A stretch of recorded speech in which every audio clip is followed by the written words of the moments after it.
You went from one song to another. You thought you were going to go from song, get up, to speech. No, I'm gonna buy a dog, it's gonna be a beagle. I'm gonna buy a dog, it's gonna be a beagle. I just had that song stuck in my if you're gonna buy a dog, it's gotta be a beagle. This is an advertisement on behalf of if you're gonna buy a dog, it's gotta be a beagle. It's on behalf of the Beagle Investing Company. If you're gonna buy a dog, it's gotta be a beagle. We're now living in a universe where a good investment, it's called a dog. And if you're gonna buy a good investment, if you're gonna buy a dog, it's gotta be beagle. And that was my advertisement for Beagle Investing.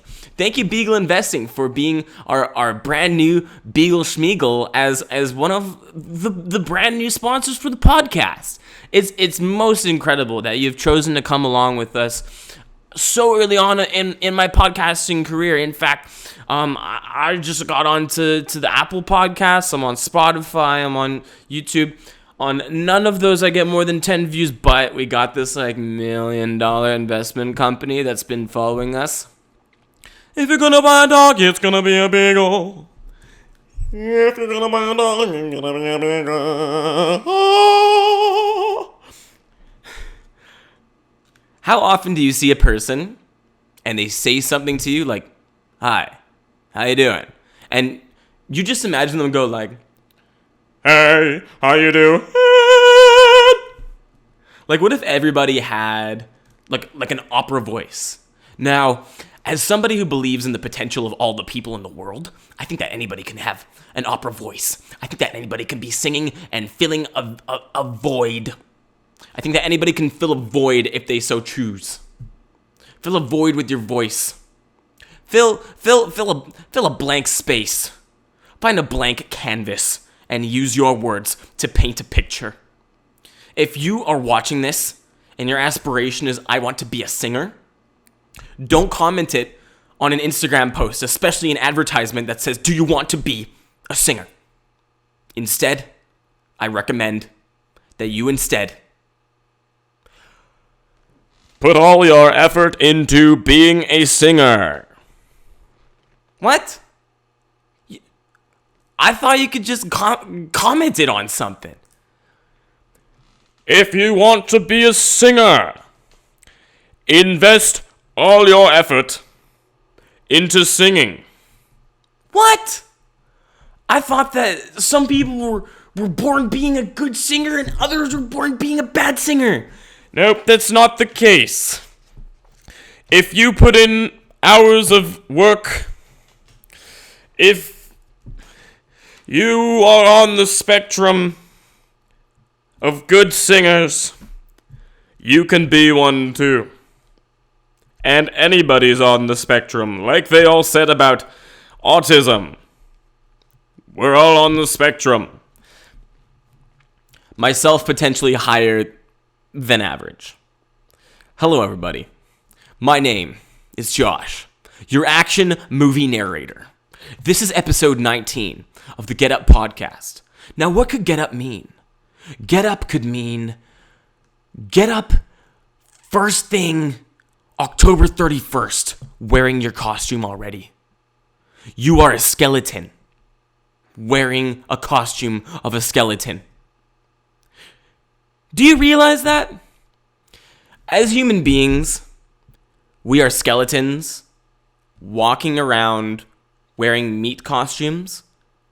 And when we put on a costume of a skeleton, we are a skeleton, or if you want to go a layer deeper, we are a brain inside of a skeleton wearing a skin costume, a skin suit, wearing a skeleton suit. And some people want to take that a step further. There'll be a brain inside a skeleton wearing a skin suit, wearing a skeleton that's wearing a skin suit. And that's called existentialism. Billy Mays taught me a whole lot about that. Not directly, just the way that he talked. I thought to myself, if Billy Mays can do that, I can do that. And what is the that we speak of. For me, it's talking loudly. If Billy Mays can do that, I want that. I want a whole life where I can just talk loudly. I want a whole life where they will just give me candy. Billy Mays had that. I'm getting a message from Billy Mays from beyond. Buy our new ShamWow. Buy our new ShamWow. I think I was possessed first. Buy our new ShamWow. Do you guys see that? It's literally just buy my new ShamWow. The spirit of Billy Mays is literally taking me over. Buy my new ShamWow. Was Billy Mays in prison? Or was that the other ShamWow guy? Because there was two. There was like, Billy Mays here. And then there was like, you want to buy the ShamWow? I've been to jail once. Like he was considerably more creepy. Maybe I'm misremembering this. But where I stand, sitting right now, odd guy. Reminiscent of a velociraptor. A Gron from World of Warcraft. Chin forward. Spines sticking out of his back. Large fists. Fists the size of Jupiter. That could smash more planets larger. Even though there are none. But Josh, NASA has spotted planets 18 times the size of Earth. Damn. You might be right about that. I got nothing else to say about that because I'm not a scientist. I'm not a preacher. They seem to speak with conviction. I don't believe in God that much these days. Though I should. Might make COVID easier. Who else speaks with certainty? Hardcore liberals, hardcore right-wingers, hardcore any political spectrumers that decide not to just be like, I don't know how I feel about that. Because if you're not decided, if you're not with them, you're against them. You got political. Get back to the planets. Yeah. So, you ever just read those articles that people show you? They're like, dude, in a star system 32 light years away, they found 18 planets that are like Earth that could support life. That gives me hope, a dream, something to work towards. Because if we could, I'm swallowing a lot. If we could reach light speed, we could get there in 32 years. So, if we reach light speed, and by we I mean Elon Musk has spent enough money to get people really moving fast. That's actually his little GoFundMe, his little project. It's called Get People Fast. Move at light speed. How does Earth change when light speed is reached? Can you even travel in light speed on Earth? Let's imagine you can. You just appear somewhere. Is traveling fun anymore? Or are you just like, like it's like Jumper. Hey, I had dinner in Paris. Got some baklava, that is. Even though you're in Paris, you can probably find baklava in Paris. And we teleported all the way over to pyramids. And I ate on top of them. And I saw the Sphinx. It was so much larger than I thought it would be. Because that's what a lot of people say when they go to Egypt. They're like, damn, I didn't think the pyramids would be that big. I didn't know the Sphinx was that big. It looked right at me. I thought the Sphinx was kind of sexy. I fucked its foot. You got a Sphinx fetish, man. You gotta get that checked out. You gotta float down the Nile River. Find yourself a crocodile husband. You gotta skin that man and wear him like a coat. Because it's rough conditions out there. When you're all the way out in the middle of the desert and you're thinking, damn, how do the crocodiles do it? You gotta find yourself a crocodile. A crocodile husband. Dundee. A Crocodile husband, Dundee. I've never seen... does it seem like I'm kind of wilding out when I do that with Dundee? But people bring up Crocodile Dundee, and they've done it enough times in my life where I should know who that is. I just think like Steve Irwin times 2 with a funky hat. But I actually don't even know who Crocodile Dundee is. I put on my little Santorini adventure hat. You may have seen it before. You may not have. It's kind of like a Crocodile Dundee hat. And I put that on. People are like, oh, you're like Crocodile Dundee. And I'm like,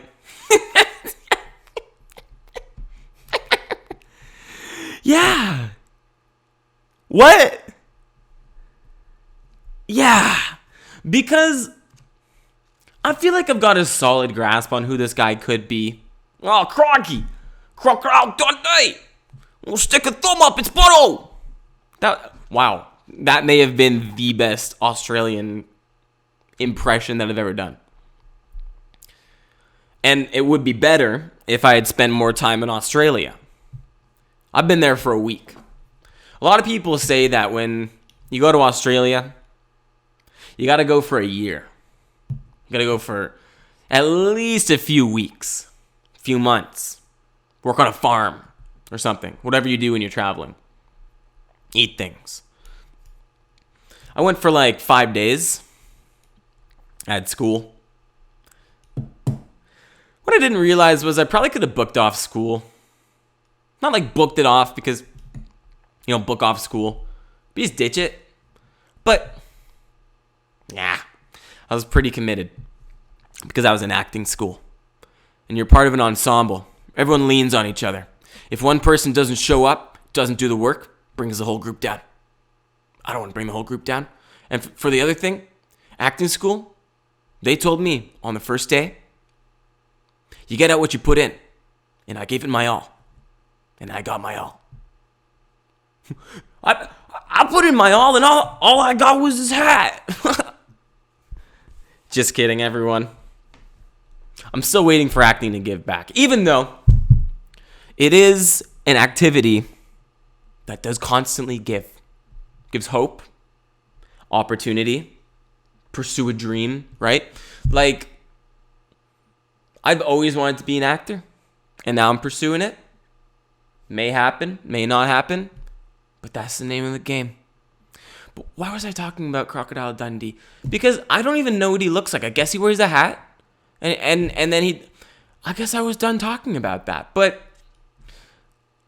I guess what I'm trying to say is that's one of those famous people, kind of like a Billy Mays or a Chuck Norris or Barack Obama.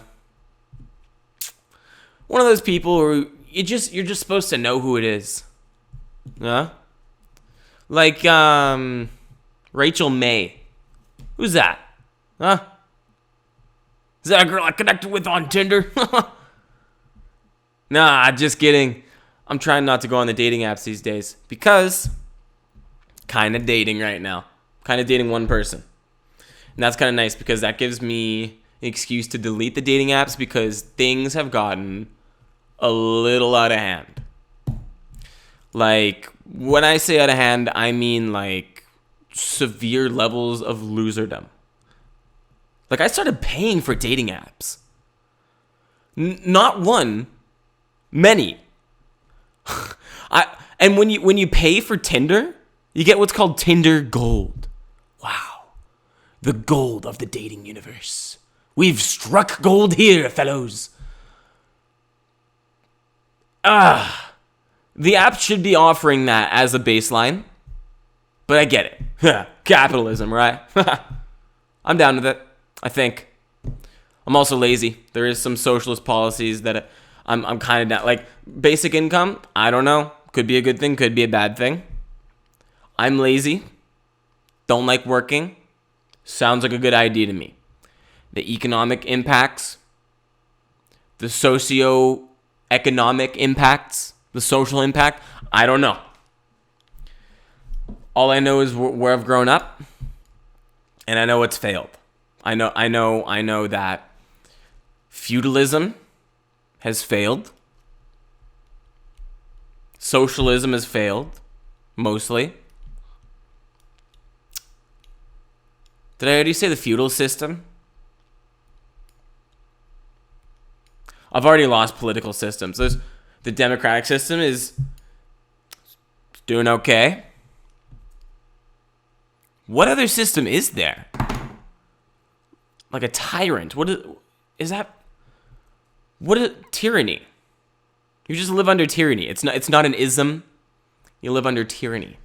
One man is like, hey, all you people that like to wear green hats,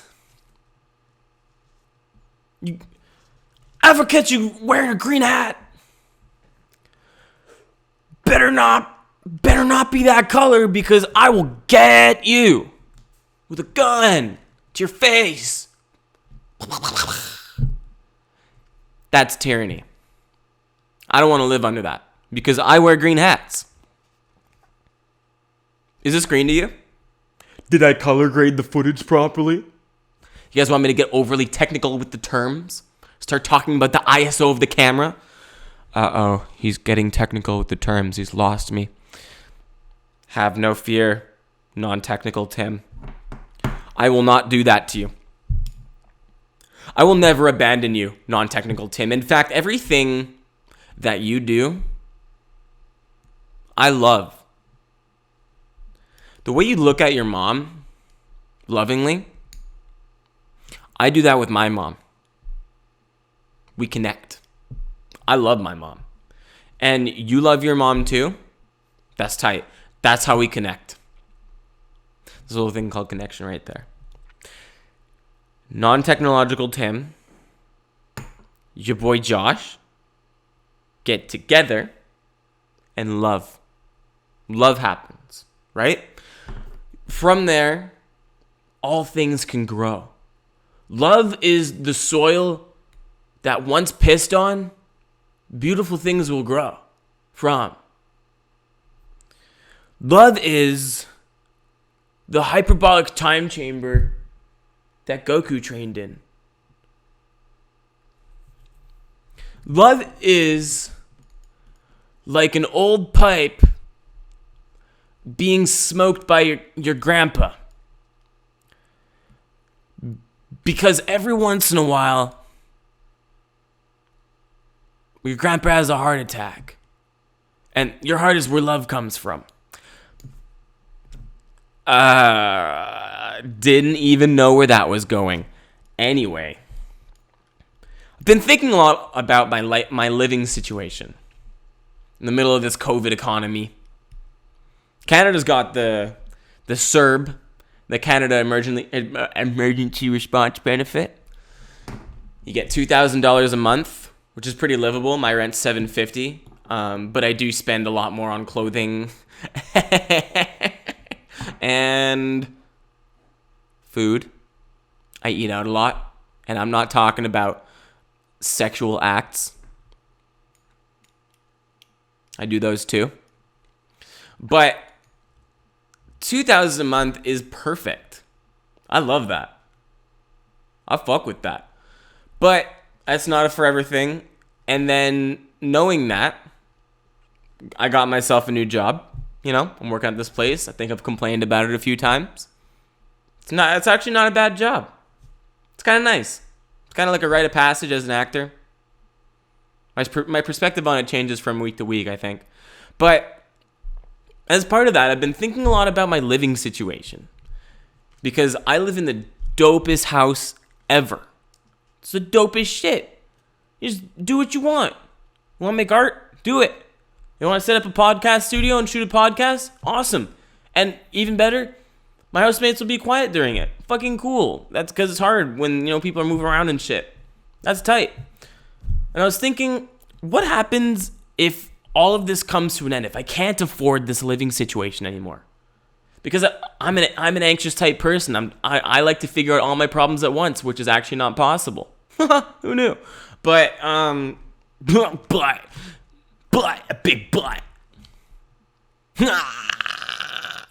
But I was thinking, but I was thinking, if I couldn't afford this living situation, I definitely don't want to move back in with my parents. For one thing, because my mom lives in America, so how the fuck's that gonna work?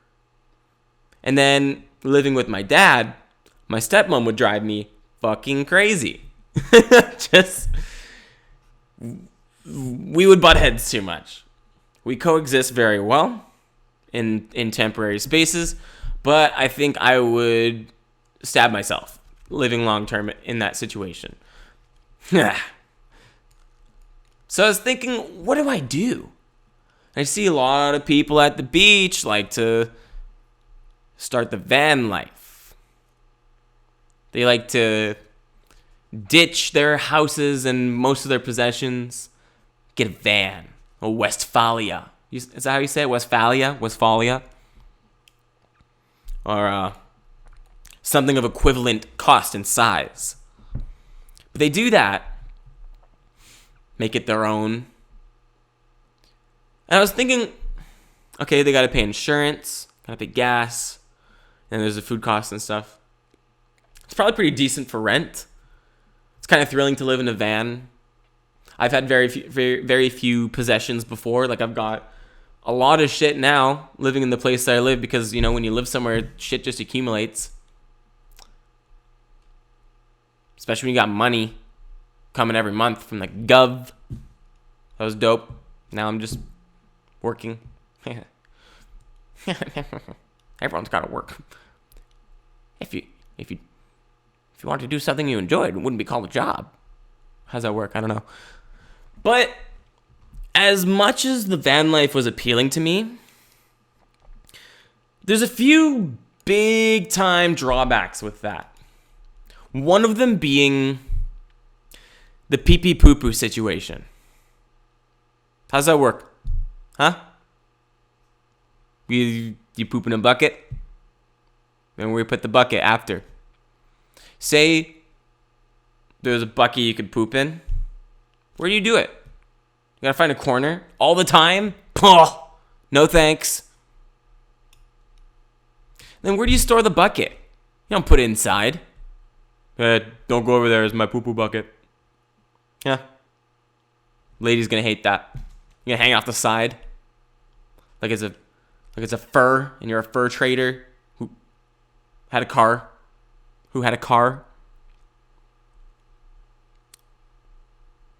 The situation doesn't make sense to me. Because you always have to be around a public bathroom, I think. Like, what do you do? I guess you get used to taking bush poops. What if it's the middle of the day? Because one of my favorite things is, like, when I'm home, I can pee or poop as much as I want.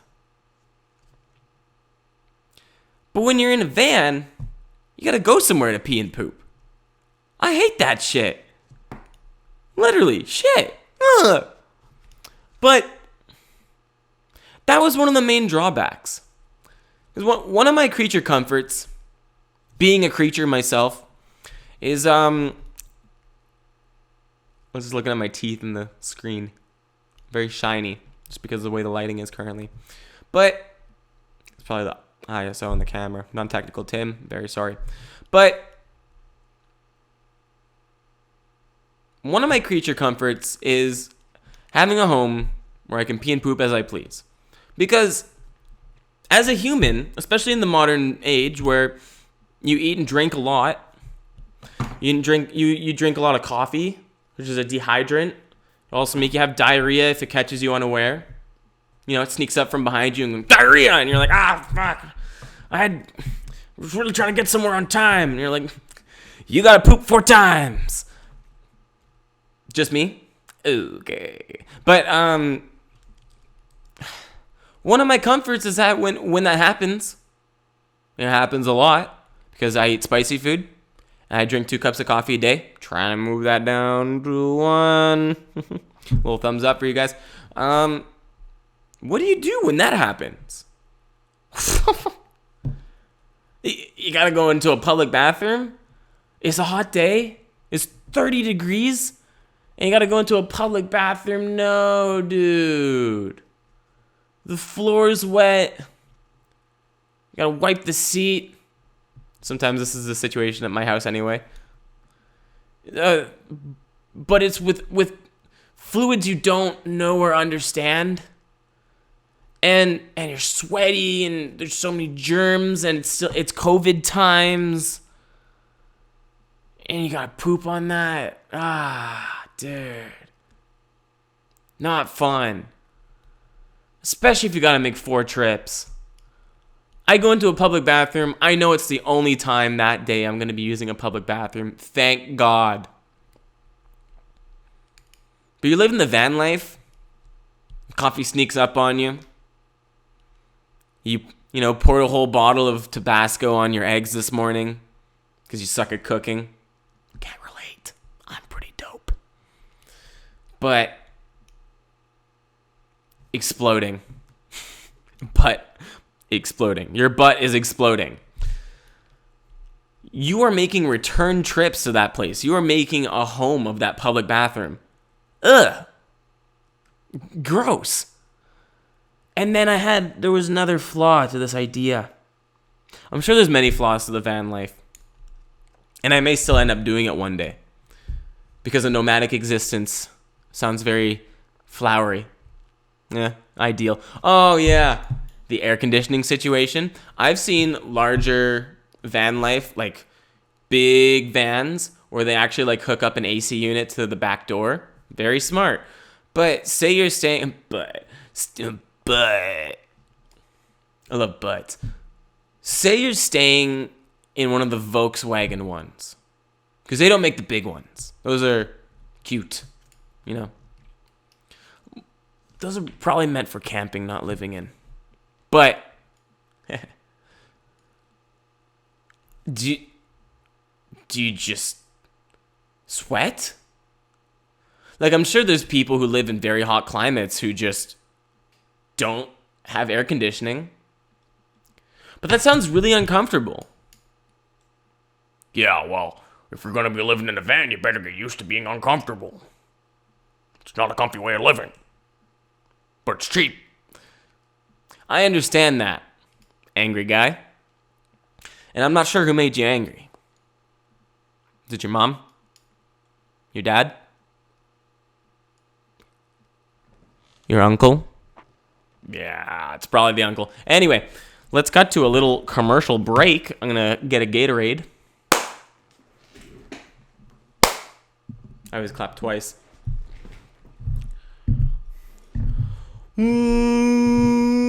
What has he got himself into? What has he got himself? A purple Gatorade. It may actually blend in with the background, so it really could just be whatever I have keyed this into. It could be funny home videos.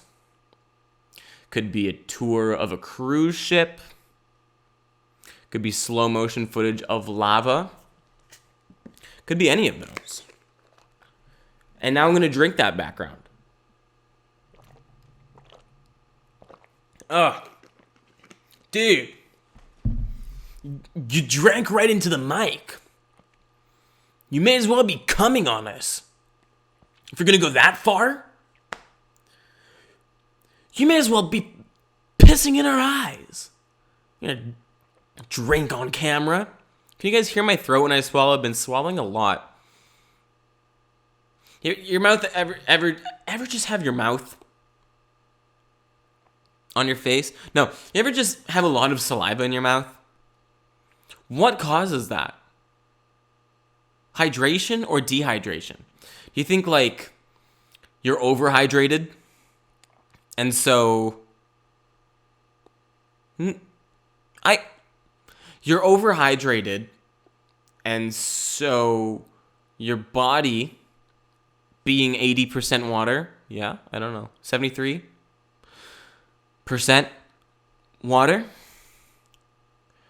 maybe it just rejects more water when too much is added. Am I right, ladies? Maybe if you're underhydrated, some might say dehydrated, the hydro D, then that's when you start salivating? Why is that? Like, is your body just like, I'm thirsty, so let's make some delicious water? Make some delicious refreshments for ourselves? It's possible. I have no further theories. I could make up one. Like, when you're dehydrated, it's because... You can't even start like that. My mouth waters because when I see steak, I want it to taste the best. And for it to taste the best, my saliva has to break it down inside my mouth. Do you think there's people like that? Because you know when you just like, oh, battery died. Well, that's just right. So what the frick happened there? I guess the battery died? Why does technology do that? Like, not die, because I get it. It has a finite lifespan. Don't we all? It's a basic core tenet of life. I understand. One day I'll die. Or maybe I won't. Maybe Elon Musk. I love how Elon Musk is everyone's answer for everything. Maybe Elon Musk will come up with a serum that when we drink it, we will live forever. But why does technology die when it says it's at fucking 50%? You would think 50% would mean like you're halfway done. You're almost there. You've had a good run. Not if 50% just was a signal of death.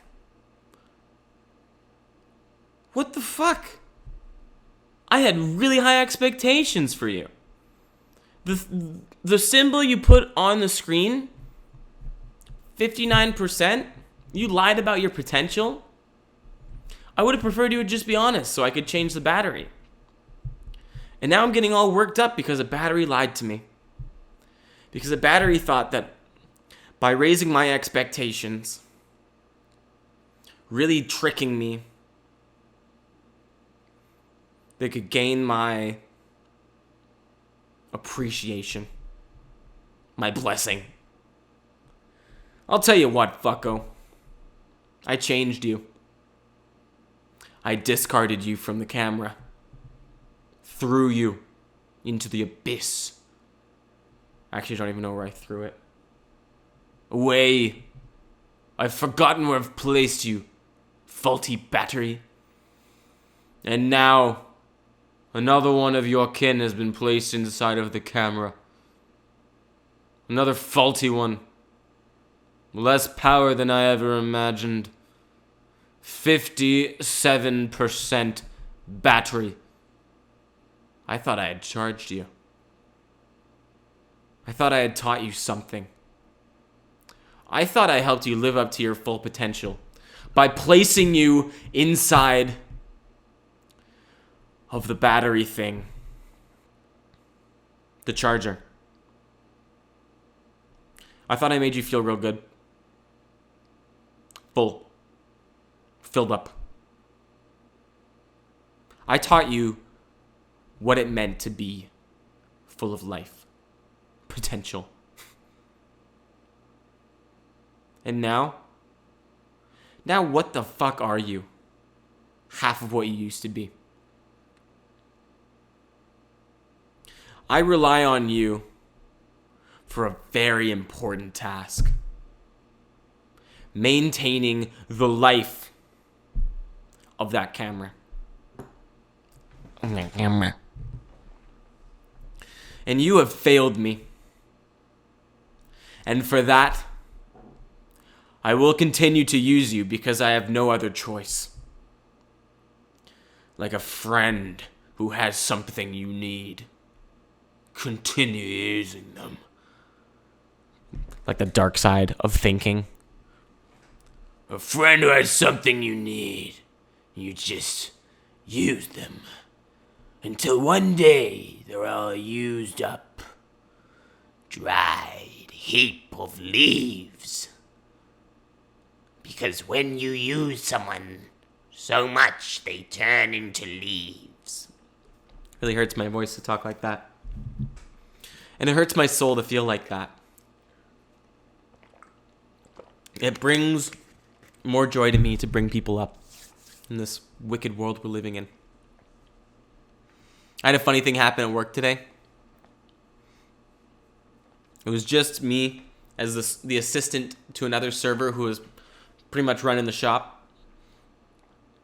And she asked me to deliver some plates to a table, or she asked me to deliver a dish to a table.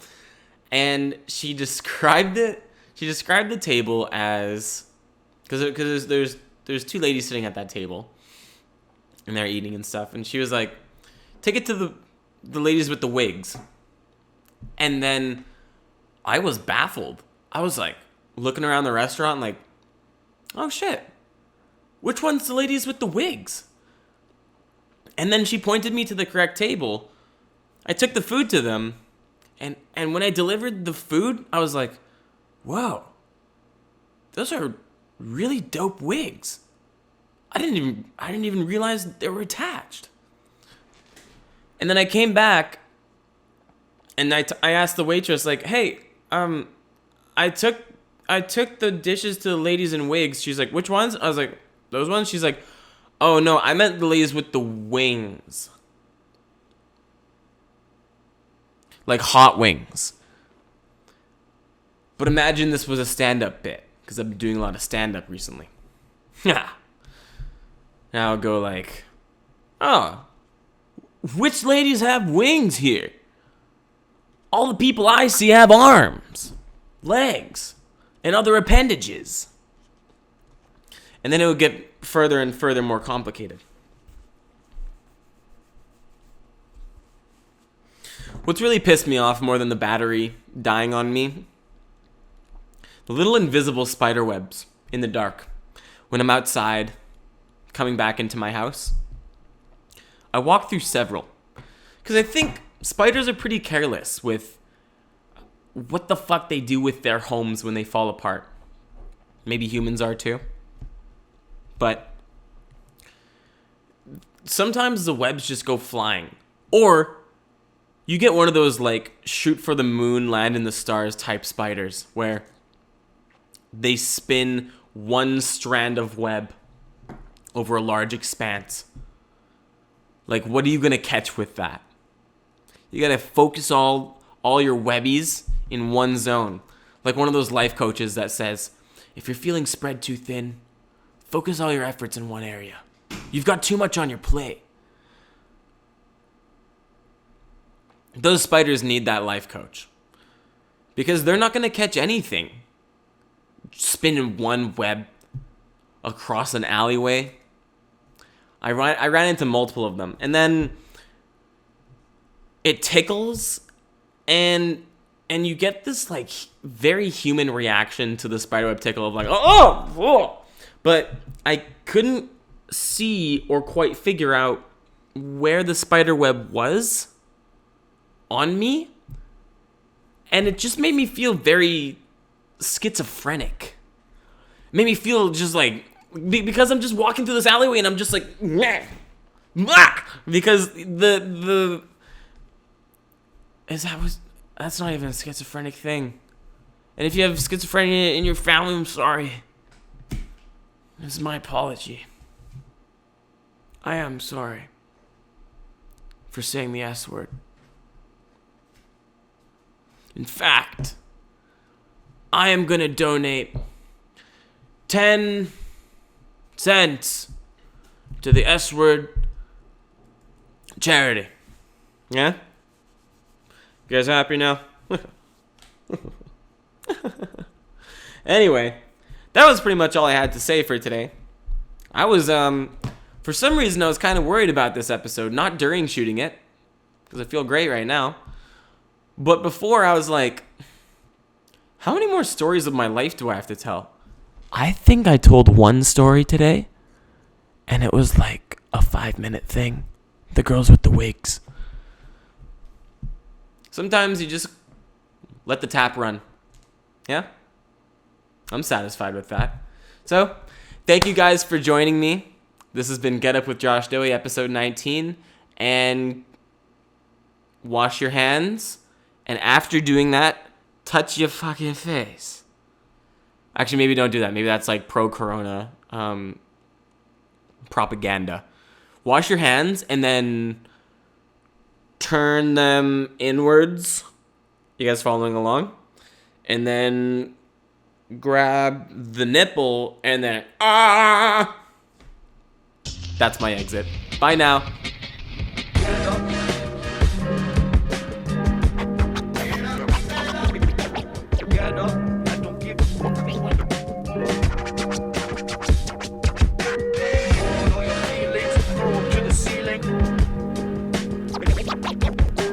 Get up.